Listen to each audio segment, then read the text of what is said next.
আচলতে প্ৰচাৰ সভাবিলাক এতিয়া আমি আৰম্ভ কৰা নাই, যিটো আমাৰ দ্বিতীয় পৰ্যায় আমি আৰম্ভ কৰিমেই।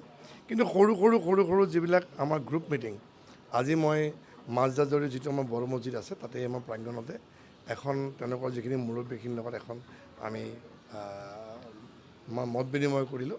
লগতে ইয়াৰ আগত মাজগাঁৱতো যিটো আমাৰ তাতে এটা পুথিভঁৰালতো আমি তেওঁলোকৰ যিখিনি মুখীয়া মানুহখিনিৰ লগত এখন মত বিনিময় কৰিলোঁ। গতিকে এই আৰম্ভ যিটো আমি যোৱাকালিৰ পৰা আৰম্ভ কৰিছোঁ, কাৰণ নগাঁও বটদ্ৰৱা সমষ্টিত আমাৰ 3টা জিলা পৰিষদৰ ভিতৰত ইতিমধ্যে এটাত আমি বিনা প্ৰতিদ্বন্দ্বিতাৰে জয়ী হৈছোঁ আৰু আঞ্চলিক পঞ্চায়তৰ 14টাৰ ভিতৰত 6টাতে আমি বিনা প্ৰতিদ্বন্দ্বিতাৰে আমি জয়ী হৈছোঁ আৰু 8টাত আমাৰ এটা নিৰ্বাচন হ'ব। গতিকে আটাইকেইটা চিট আমি জিকিম, এইটো আমি নিশ্চিত।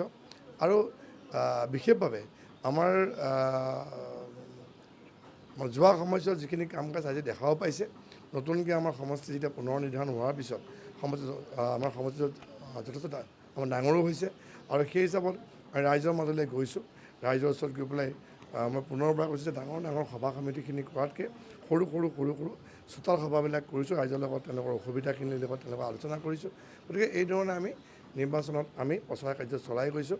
গতিকে মই আশাবাদী আৰু এটা ভাল খবৰ যে অহা 28 তাৰিখে নগাঁও জিলাত আটাইকেইটা সমষ্টি সামৰি পেলাই মাননীয় মুখ্যমন্ত্ৰী ডক্টৰ হিমন্ত বিশ্ব শৰ্মা ডাঙৰীয়া নগাঁও প্ৰচাৰৰ কাৰণে আহিব আৰু নগাঁৱতে বৰঘাটত যিখন আমাৰ পথাৰ আছিলে, তাতেই আমি এখন ৰাজহুৱা সভাত তেখেতে সম্বোধন কৰিব।